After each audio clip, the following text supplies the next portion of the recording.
Oh,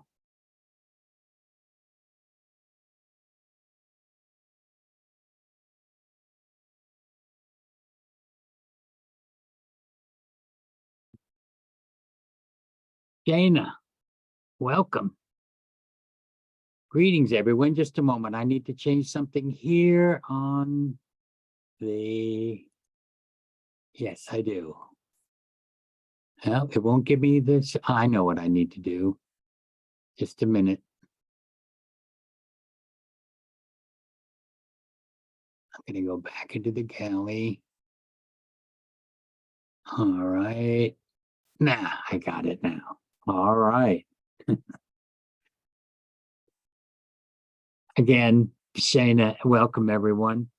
And we are being recorded, so it's okay. I started it right from the beginning. I'm going to say the Lord's Prayer in the ancient Aramaic tongue to open our class. I have a lot to say tonight because the first thing I'm going to do is answer a question that was asked of me 3 weeks ago. And I'm going to teach on it. It's such a good question. I'm going to teach on it tonight. Plus, if I have any time after it, I will continue with my thought on how God gets a bad rap from the scriptures. And I gave a class on that last Wednesday. I'd like to continue that and show you some more scriptures where God gets a bad understanding from the scriptures. And people think that God behaves like that, but he doesn't. So God only knows just love, period. But let's begin, and I'm going to do the Lord's Prayer in the ancient Aramaic tongue. Shall we pray? Awun washmayanit kadashishma tete malkuthach nekwe seriana kakana dashmeya appar howlan lach masukanan yaumana washwoklan how bain a kanadap hanan shwaken lahayawain la talanisiona ella pasan min bisha mithol de lachi malkutha haila tishbochta la alam almin. Amen. Now, as I told you, I would be doing this every Wednesday night, giving you scriptures, different scriptures, and the difference between the King James Version and Dr. Lambs's translation from the Aramaic text. Now, I'm going to be reading to you now Job. This is Job, the 6th chapter and the 9th verse. The King James Version says, and remember, translation from Hebrew, even that it would please God to destroy me, that he would let loose his hand and cut me off. That's Job 6:9, chapter 6, verse 9. The Aramaic text says, so that God would hearken to cleanse me and to spread out his hand and make me whole. Quite a difference between that and the King James Version. You'd get a misunderstanding about God even from that other version. And one more, and this is Job 7:7. That's easy to remember. Chapter 7, verse 7. Job 7:7. And it says here, oh, remember that my life is wind. Mine eye shall no more see good. The Aramaic text says, oh, remember that the spirit is still alive. Even yet, my eye shall again see good. Big difference. This Job, I hate to tell you this, but a lot of Job was not translated correctly. Dr. Lamseth from the Aramaic clears a lot of misunderstanding from the book of Job. And I'll do some other books too later on that was misunderstood, as we do each Wednesday night. All right, I'm going to get right to the question and teach from this. This says, this was sent by the email and says, my husband and I would like your thoughts and input on the teachings of Jesus about adultery. Well, I'll do more than to give you the thoughts. I would give you the Aramaic and understanding what Jesus really said and not what most of the Bibles say. Okay, what Jesus taught about adultery. It seems that this was a very important subject for Jesus to address. Oh, yes, it was, especially in the Near East, because I tell you who suffers the most from the notion of adultery and even divorce, and that is the women. The women suffer. And Jesus, when he talks about divorce, it was always aimed toward the men of the Near East, toward the men. And no doubt there might have been some women that weren't doing right, but nonetheless, I doubt it, but nonetheless, let's look at what the scripture says, what Jesus says about adultery. This is from the King James Version, and it's from what we call the Sermon on the Mount, which was no Sermon on the Mount, but that's what we call it. And it's in Matthew, the 5th chapter, and beginning with the 31st verse. It's just 2 verses, 31 and 32. It has been said, whoever shall put away his wife, let him give her a writing of divorcement. But I say unto you, that whosoever shall put away his wife, except for the cause of fornication, will cause her to commit adultery. And whoever shall marry her that is divorced is committing adultery. What? So, in other words, if you've ever been divorced and you're going to marry someone who is divorced, you're going to commit adultery. Oh, again, and let me tell you, I have 3 other Aramaic translations. I have them right here under my desk. 3 other translations from Aramaic, the Peshitta text, and one is from the Peshito text. But it's still the same. It's still all Aramaic. One is called Syrio-Peshito, and the other is just from the Aramaic. One done by a Jewish person, the other done by a teacher, and who was with the Assyrians, and he translated the entire complete Bible, all from Aramaic. I have that one, and I have one that was done in 1891. As soon as they brought back these texts from the ancient, where Dr. Lamsa was in that area, but they didn't use the Estrangela, they used another form. And this minister, because I told you there was a Presbyterian minister in the middle of the 1800s that went into this area and went among these people there. Lamsa trained more under the English people coming from England into the area, and I have all of those books too. But this was done by a doctor, a Presbyterian doctor and minister. Now, he didn't do this translation, but he went into that area and brought back the text and everything, and they did the translation of the New Testament, and it shows you a picture, and this was in 1851 when it was published from the Aramaic. And I'll show you a picture of the minister, Dr. James Murdoch, and Reverend Dr. James Murdoch. And then he signed it, James Murdoch, New Haven, Connecticut, 1851. It was autographed right in there. And that's what it was looked at. This is 1851.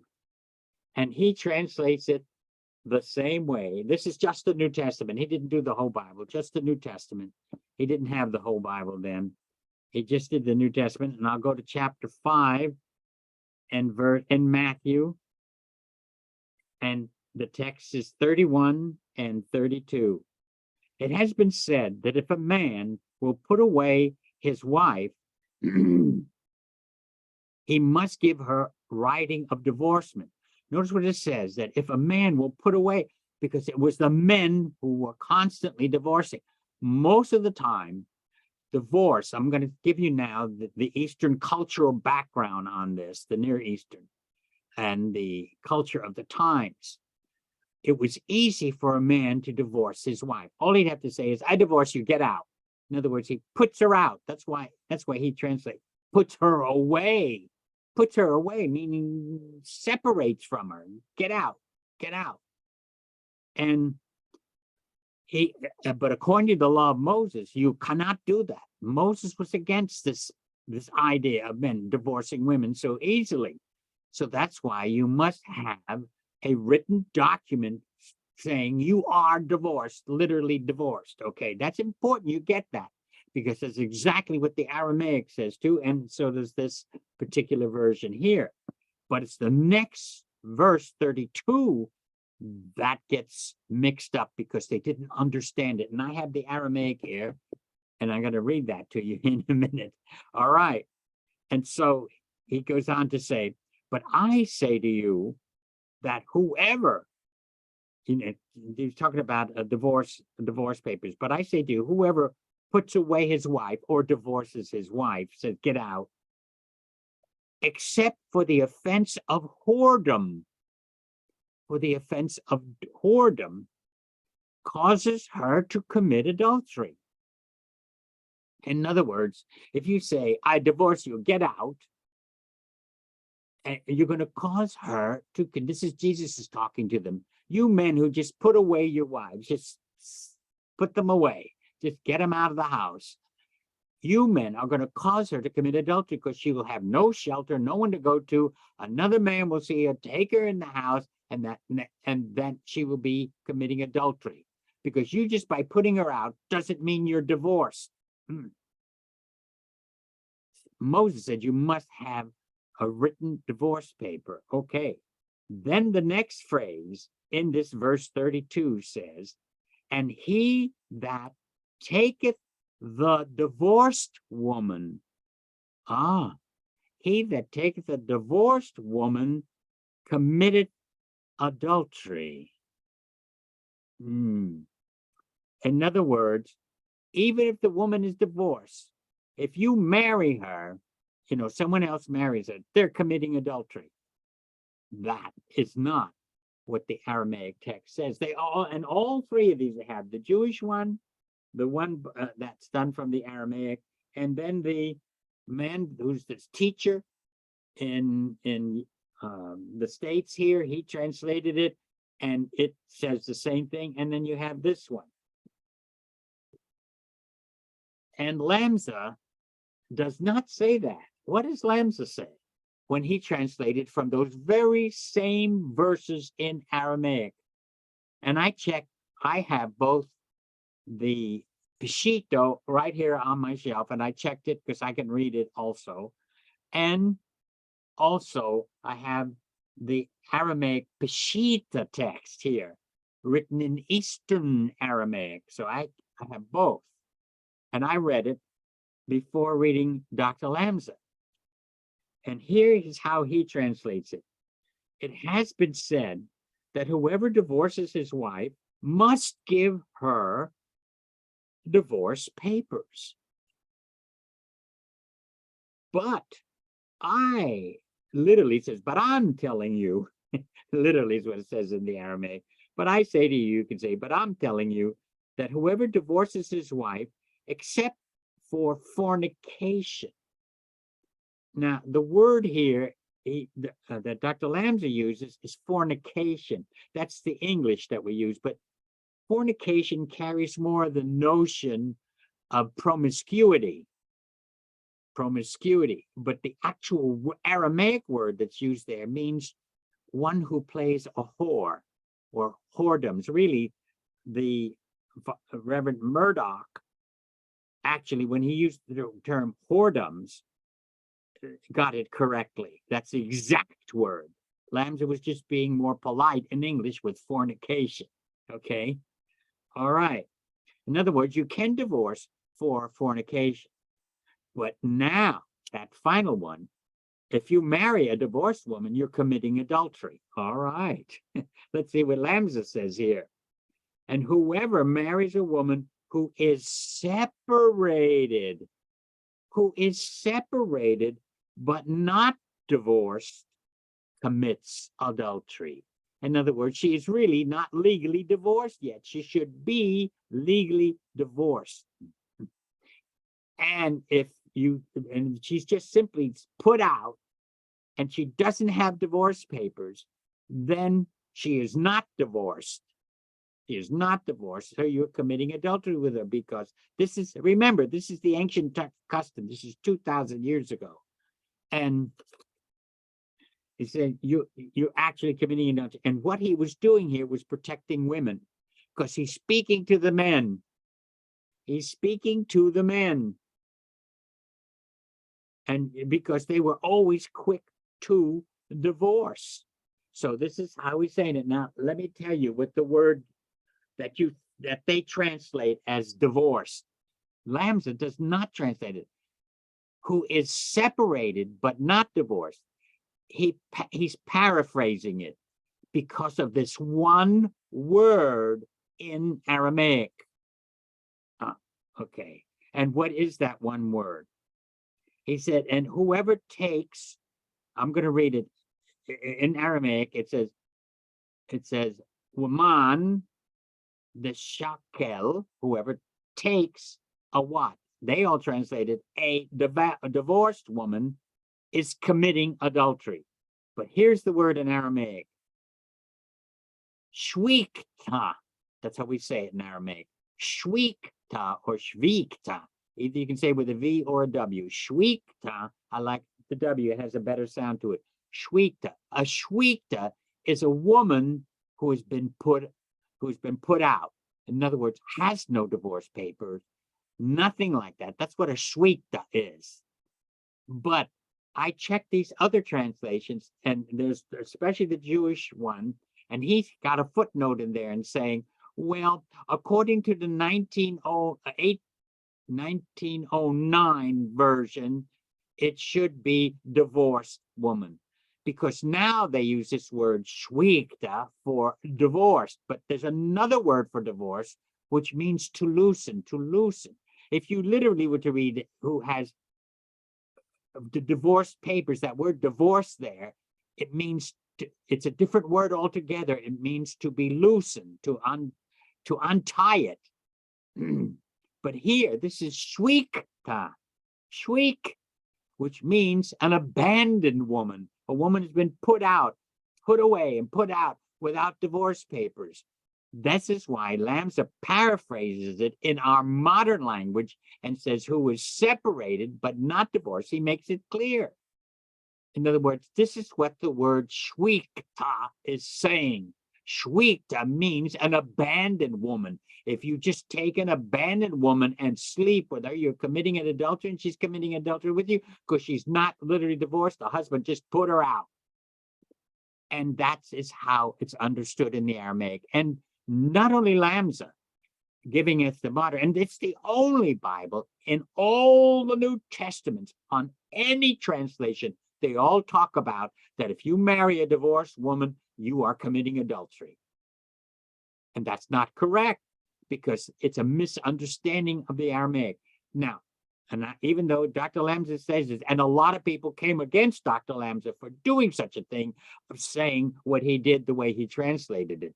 But let me tell you, the Church of the East, who reads Aramaic and who has the Aramaic text, they permit marriage to divorced women. Yeah, because they're going by Jesus' teachings. This is their Bible. This is what they use. This is what they know. They know how to interpret their own language, and they understand what it means to be a shwikta, an abandoned woman. Later on, in modern terms that we use today, they use the term divorce, but in those ancient, and they're not using the same word as divorce. They're using this word shwikta, to be abandoned, put aside, put out, and they do not have divorce papers. That's why Lamsa makes it clear. He uses a full, see how I would translate it, and who and he who takes a abandoned woman commits adultery, or a put out woman without the divorce papers. That's why lambs are put in there separate. Has been separated but not divorced. He is giving it more of an interpretation rather than a direct translation. But see, in case you would misunderstand it, and by translating it literally, it means he who takes an abandoned one, meaning, of course, the woman, or put out woman, and it's then the next word is commits adultery, is committing adultery. It's in the present tense, is committing adultery. So that's what Jesus talks about, adultery. Okay. All right, now I'm going to teach the second thing that I wanted to do. I hope that answers your question. What did Jesus say? And I tell you, I gave you what lambs, and I gave the Aramaic, tell you what all the Bible say. I went into good detail on that. Now, let's see, I have another one right here. Yes. What I wanted to do is go to Genesis, the 38th chapter. I'm not going to read it. I'm going to tell it to you because I don't have that much time. So I'm going to tell it to you. The 38th chapter of, because I'm getting back to the original theme that I did last Wednesday, and I want to continue it now, how God gets a bad rap. So in the 38th chapter of Genesis, Israel had 12 sons, and one of his major sons by Leah, now not Rachel, but Leah, he had one of his, and who was outstanding, he was one of the most outstanding tribes, was Judah. Judah was the most outstanding tribe. In fact, that's the tribe that survived the Babylonian captivity, and when the Assyrians also came down but they survived the captivity from the Chaldeans, and they were not able, the Assyrians could not take them, but they did take the 10 tribes. The tribe that survived and was the strongest was Judah. So now we're going back into Genesis, and we're meeting Judah. We're meeting the forefather of the tribe of Judah in the 38th chapter of Genesis. And Judah goes and he marries a Canaanite woman, and he has 3 sons by this woman. His first son it's spelled E-R, but it's Er is the way you pronounce his name. And then a second son, which was Onan, and then a third son, which was Shelah, or Shelah, however you want to say it. In the Hebrew, it'd be Shelah. Okay, so he had these 3 boys. The first boy was, the scripture says he was a little wicked. Aramaic, Lamsa translates that he was a little wicked. Not little, he was wicked, it says. And it says, and he displeased God, and God slew him. He slew the wicked son, the firstborn son of Judah, because he was wicked. It's funny, all the other wicked people, they get away with things that God doesn't slay. But Judah's son, yeah, we're going to slay him. So, and what had happened before he was killed, actually, we don't know what he died of, doesn't even say. But it does say that Judah went and got a wife, another Canaanite woman, for his oldest son, his firstborn boy, which would have been the Ehidiah, that firstborn boy, which was to inherit everything. Absolutely. So, and that concerned him. So he wanted to make sure that his son had children. So he went and got a woman by the name of Tamar, or Tamar. And so, which means a palm tree. So he went and got her, and his oldest son married her. But they didn't have any children, and he died. Pointed scriptures, it says he was wicked, If you read Dr. Lamb's today, he was wicked and God took him. God not took him. It said he was displeased. God was displeased and God slew him. So here we go.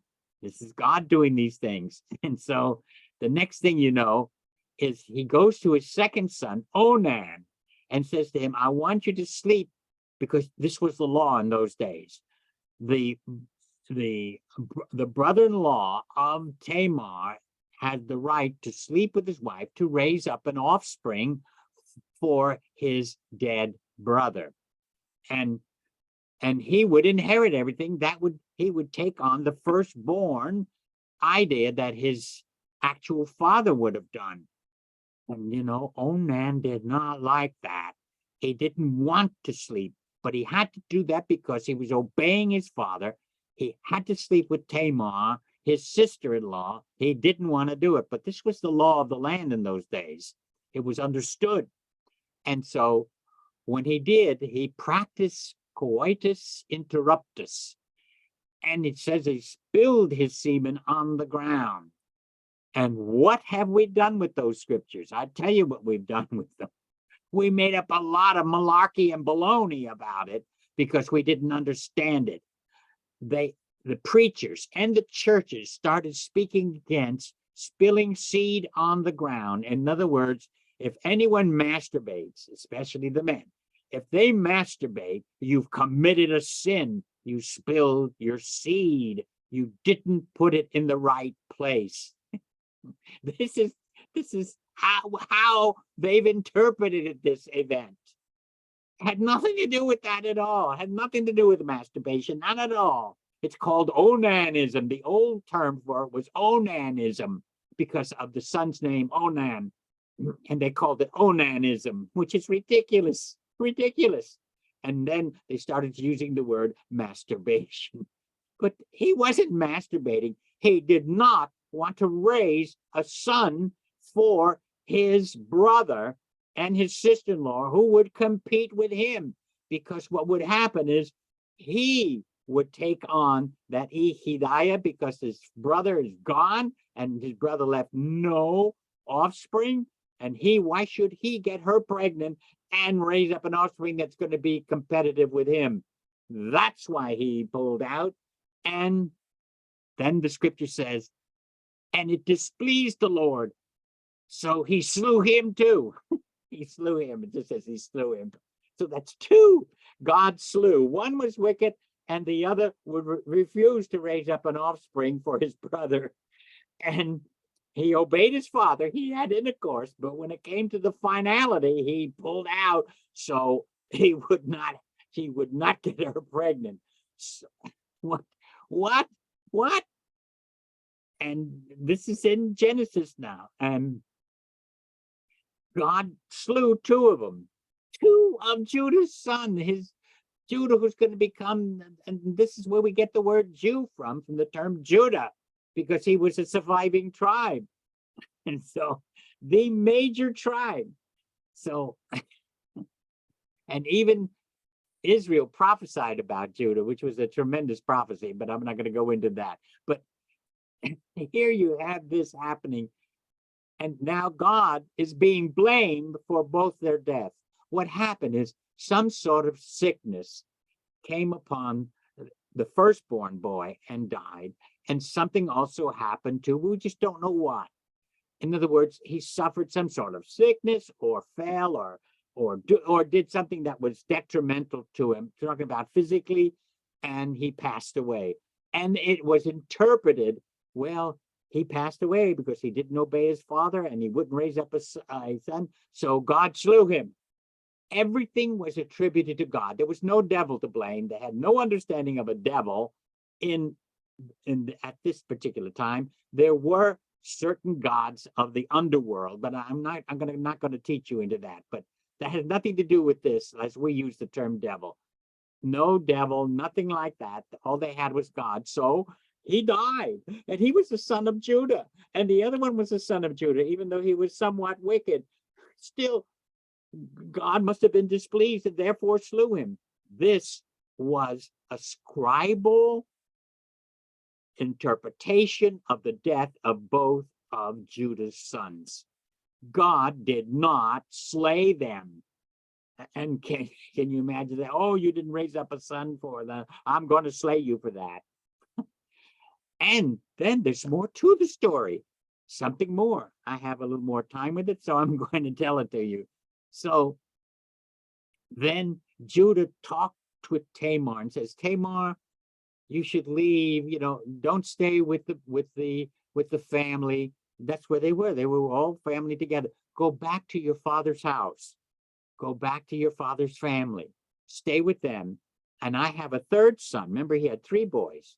He's lost the first 2, and he has that one more. And believe me, Judah was hanging on to him, and he was little yet. This is the reason why he told Tamar, go back to your father's family, your father's house, and stay there. And when my son, Shelah, is mature and is fully a man, then I will give him to you. Well, it went on and on and on, and he never gave his son Shelah to Tamar, because she was no longer with them. She was with her own father and in her father's house, family. And so she was concerned because she wanted to keep a son, have a son for her husband, who is the firstborn and would have the right to be that Yehidiah. And so, but Judah didn't do it. Judah didn't continue. He did not give her. When Shelah became a man, he did not give his son to her. He didn't want him to die also, in case he might have did what his brother Onan did. So he was too scared to do it, and he just didn't want to do it. So then what happened is, then Judah's wife died. So what was he going to do now?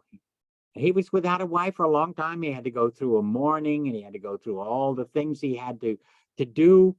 And so it was time to shear the sheep, and they don't do it there where they were living. They go way out to another little town. And so he thought he would go there. And so it was all discussed, but that got back to Tamar and her family where she was. And they said, oh, your father-in-law is going to go up to Timnath, which is away from where they are. And why don't you try to meet him there and see why he's not giving you his son to raise up one from your husband, for your husband. So Tamar did go, but she knew that Judah would not do anything. So what did she do? She took off she still wore her clothing of mourning. She never dressed to attract other men, to marry again. No way. She wanted it to be a child that would fit in the family of Judah. And so she stayed mourning, way past the mourning time. For years and years, she would not dress nicely. She would be never to marry again. Not until she raised a son for her husband who had passed. So what did she do? She took off all those type of clothes, and she put on, completely veiled herself. She dressed like a harlot. And she went out on the road, and she sat down, and she's totally veiled. And they do not lift the veil. That's how they know it's a harlot. And they lift their skirts to let you know they're open for business. So, and she stopped at a particular place on the road.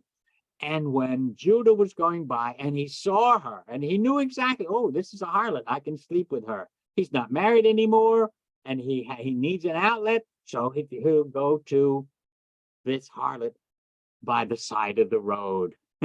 So off he goes, and he sleeps with her, has intercourse with her, because she never unveils. The harlot did not unveil, but it's his own daughter-in-law, Tamar. So, and then she asked for the price, and he didn't have anything because he didn't bring anything. He says, let me go and get you something from the sheep or from the goat herd, and I will bring you and pay you with that. She says, how do I know you will do that? You have to give me something of yourself that I can have as a token until you bring back for what the services I just rendered. So he said, okay.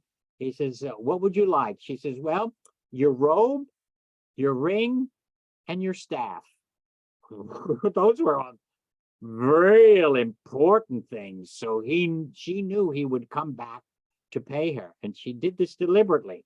And so she went and took the robe, took the ring, and took his staff.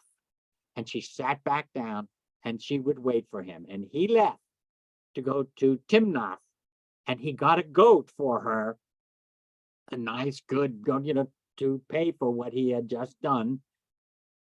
And he gave it to his servant to go ahead and give it to her, to go back and give it to her. She was gone.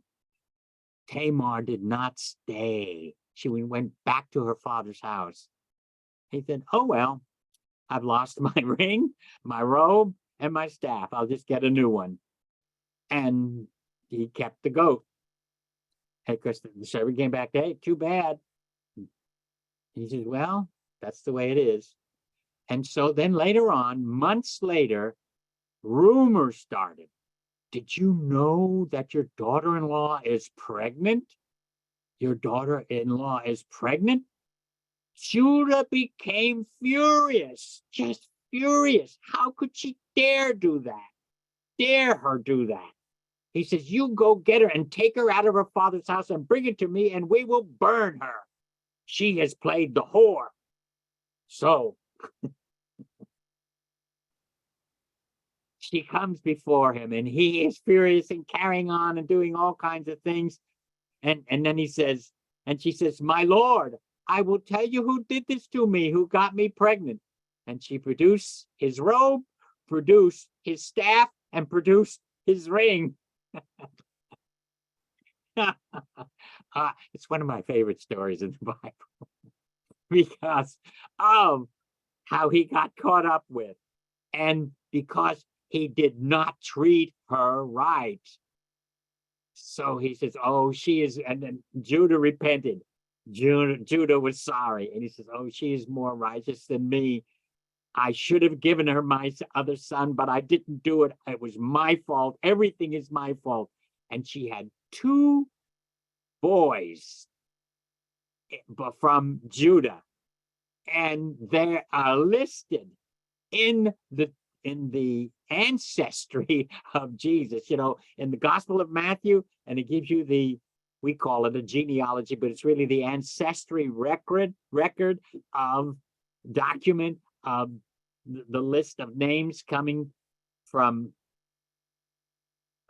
the ancient texts, and the 2 boys are mentioned in there, in that, from Tamar, in that whole list of Jesus' ancestry, made up by Matthew.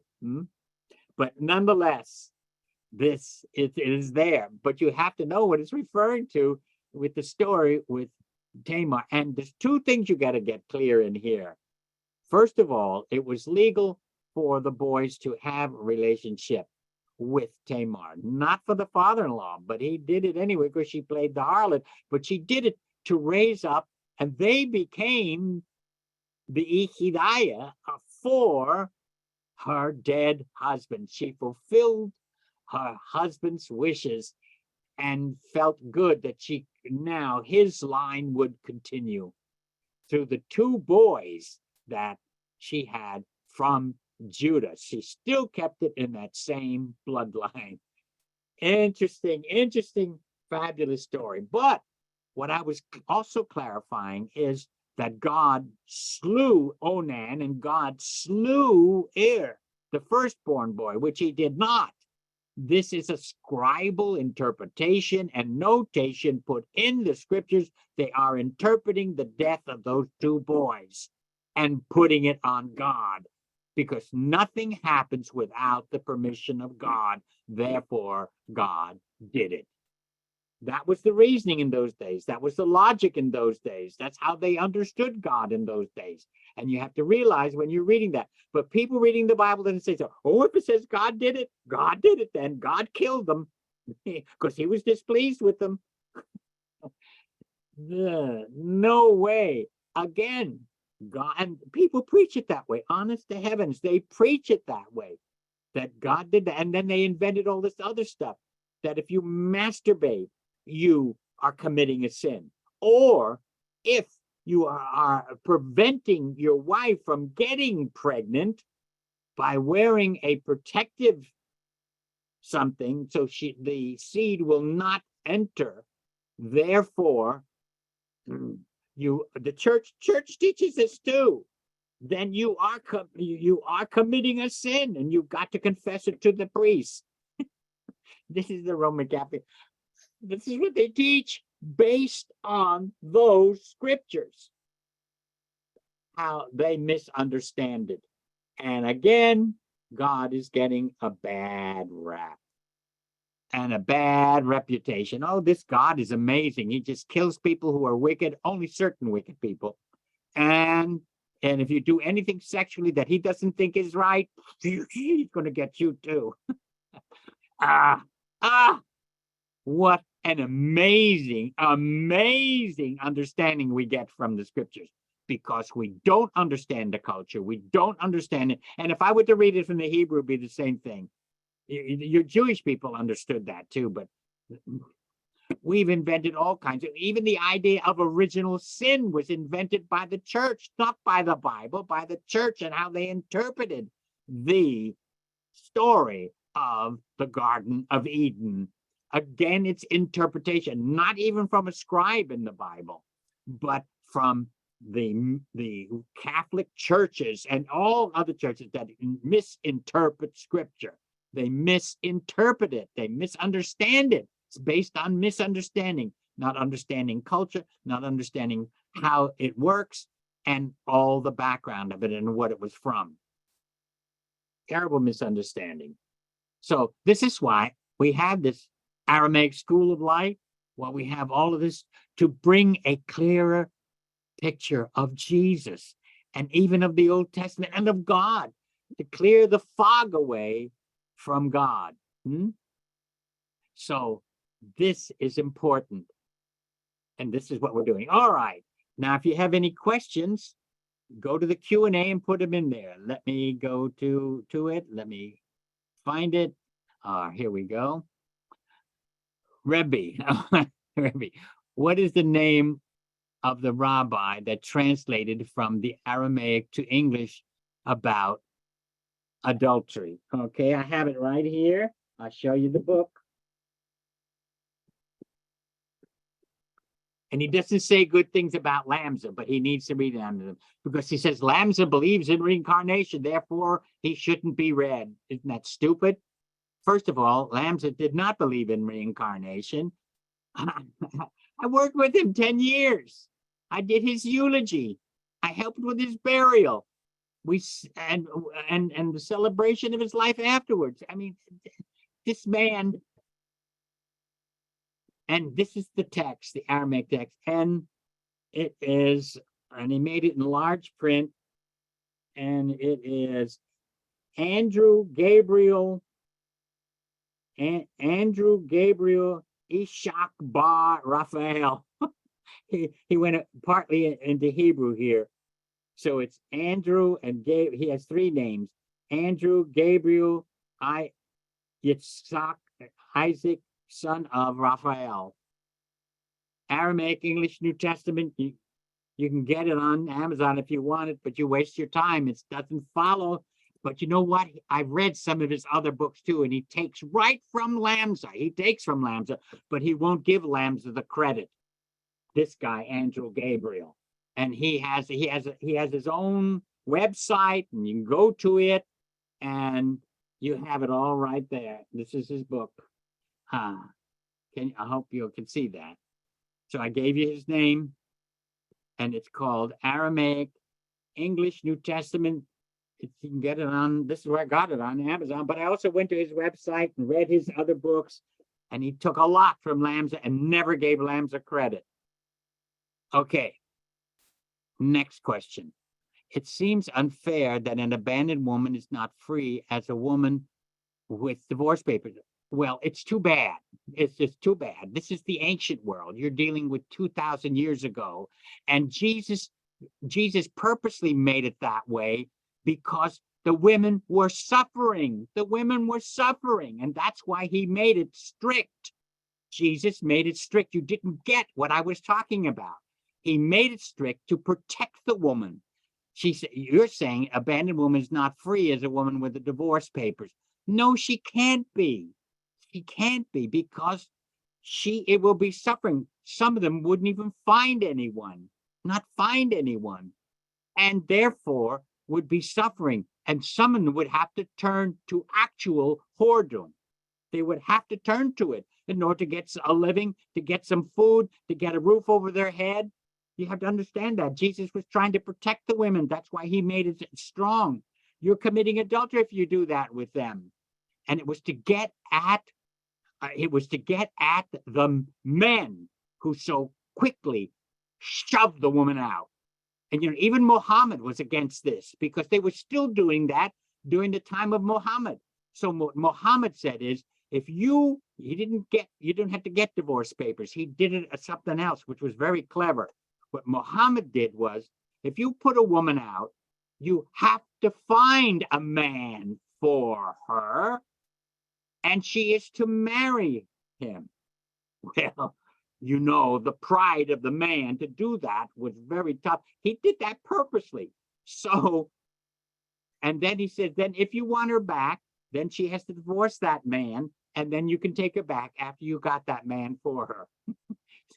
Oh, Muhammad was very clever that way. He fixed those men who were so easy because they divorced their wives over something easy. They didn't have any children, or if they didn't have any male children, or if they were not good enough with the cooking, or they just wanted another woman. They were tired of her. And Jesus was against that. You cannot do this with women. You cannot mistreat them. And women in the Near East love Jesus because of the way he taught that. They love him because of that, because he was taking care of them. All rights seemed to reside with the male because at the ancient Near Eastern world, it did reside with the male. And therefore, Jesus was against that. And that's why he spoke that. See, Jesus is not only saying that the woman is committing adultery, but the man who is taking the abandoned woman is also committing adultery. And both of them are committing adultery because she's not a properly divorced woman. So Jesus was again protecting women. What resource does the abandoned woman have, especially if she was abandoned unjustly? Well, I just explained that too. She doesn't. That's why Jesus didn't want that to happen.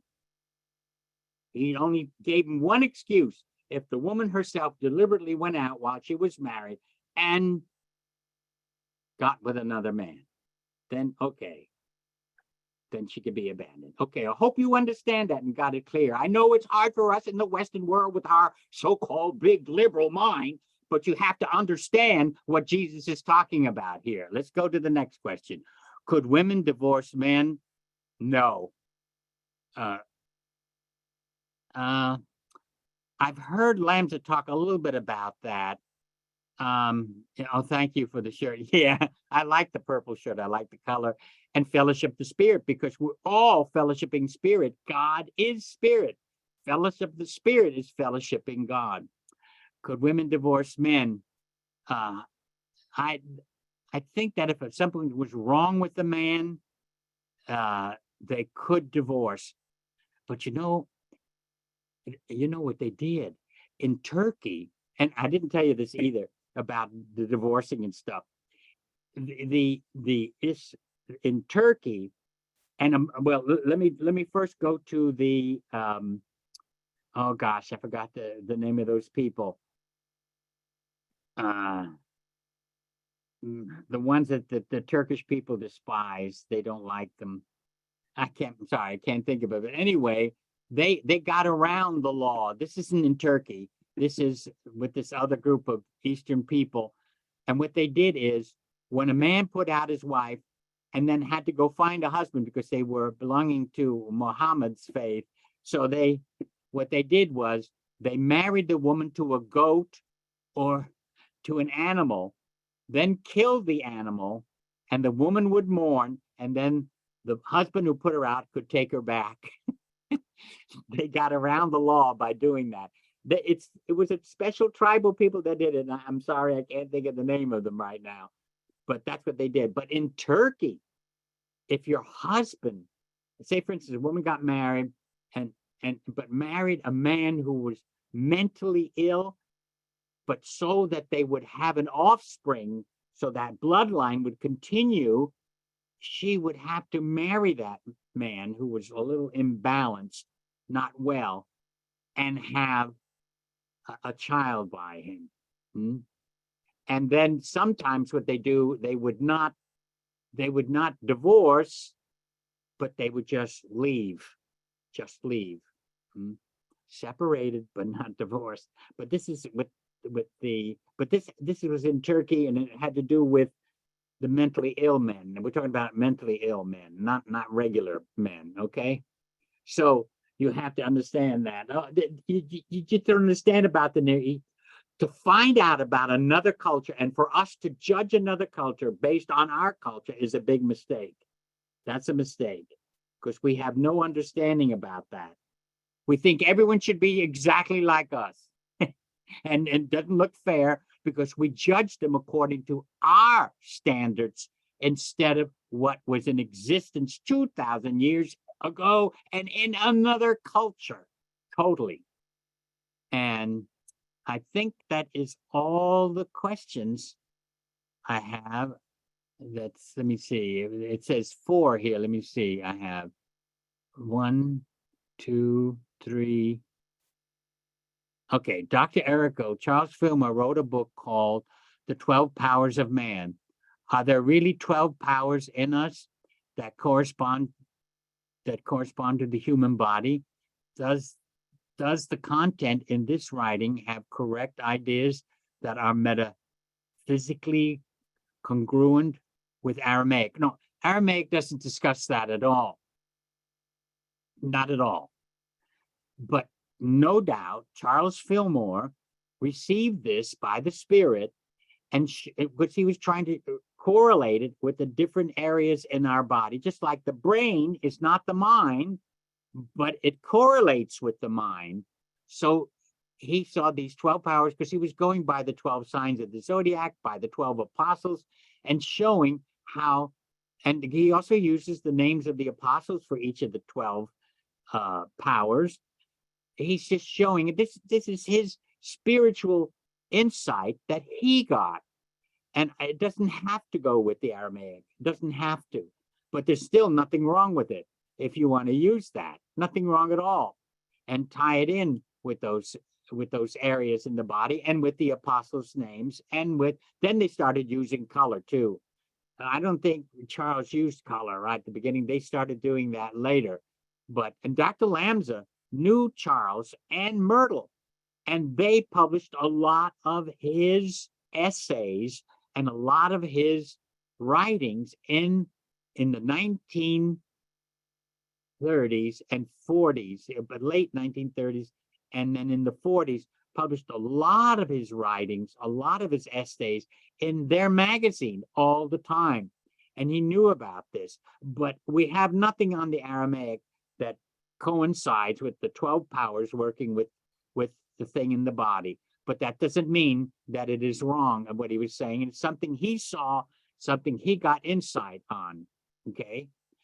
When I use the Aramaic, I always use the language, strictly the language.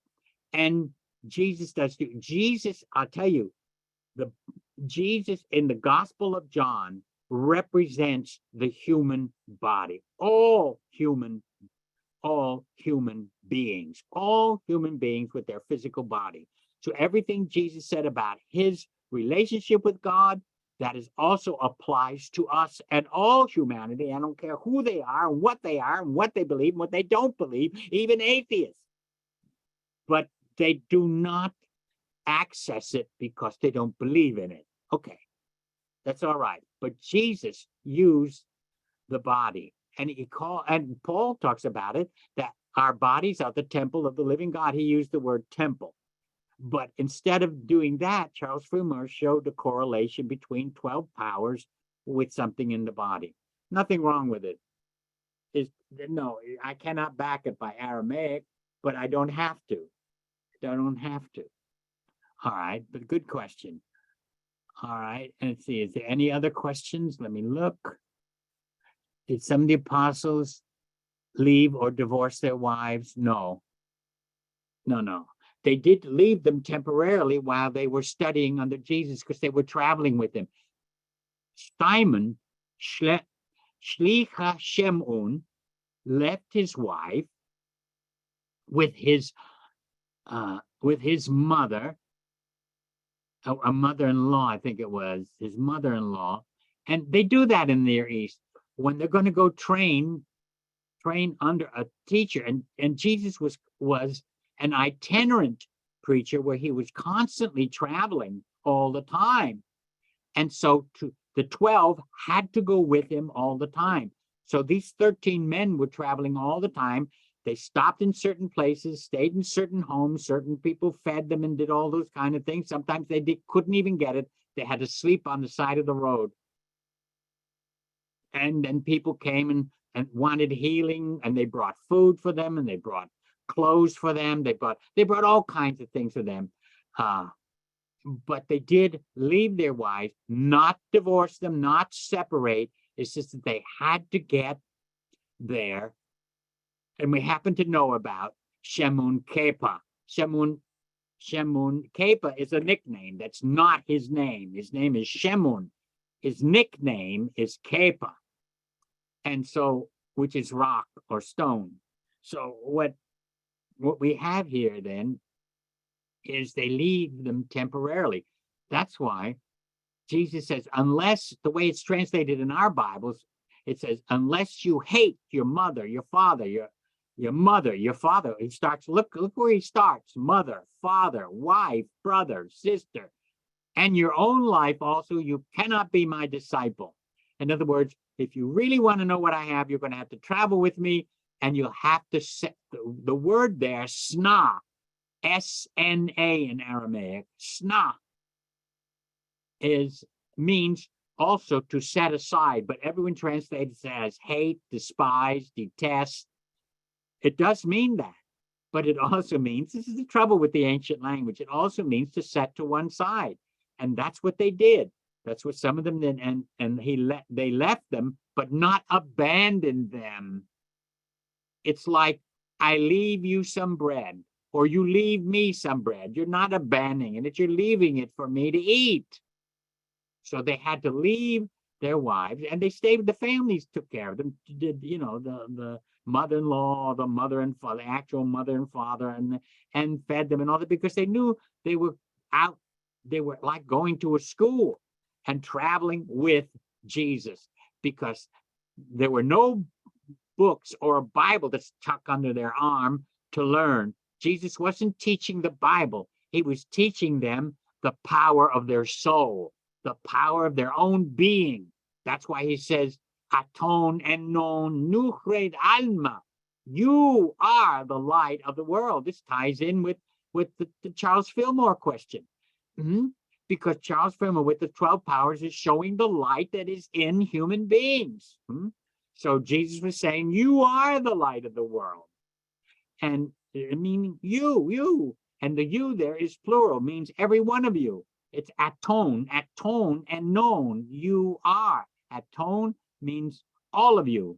You all are the light of the world.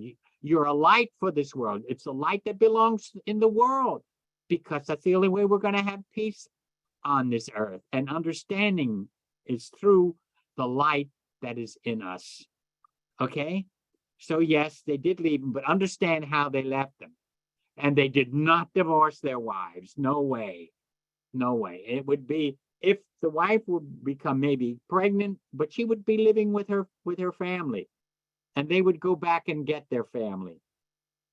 The men, after they've been with Jesus, after he was crucified and all that, and they would go back to Galilee anyway.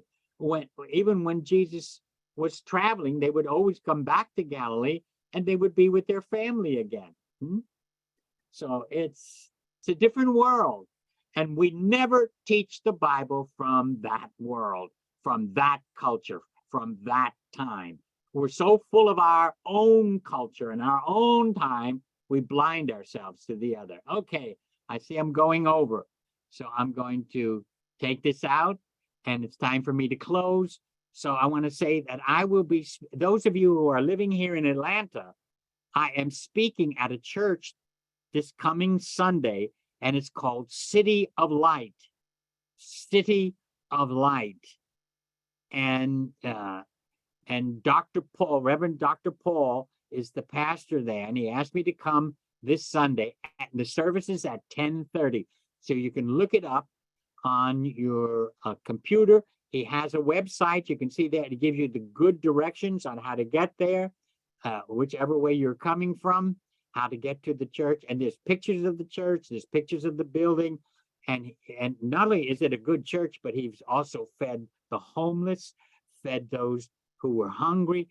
It's a wonderful, wonderful church called the City of Light. So those of you who I'm speaking there this coming Sunday at 10:30. So those of you who are able to here in Atlanta area, you can look it up and you can find and get the address there. I'm afraid to give you the numbers because I don't have it memorized. So, but you can get it either on the computer with Google it, or you can look it up in the phone book, City of Light. Okay. All right. Love you, everyone. And I'll see you next Wednesday. And my Aramaic students, you should be getting that hour that we didn't get to record. You should be getting it soon. I think Lynn sent it out today. And love you, everyone. And I'll see you next Wednesday. Bye.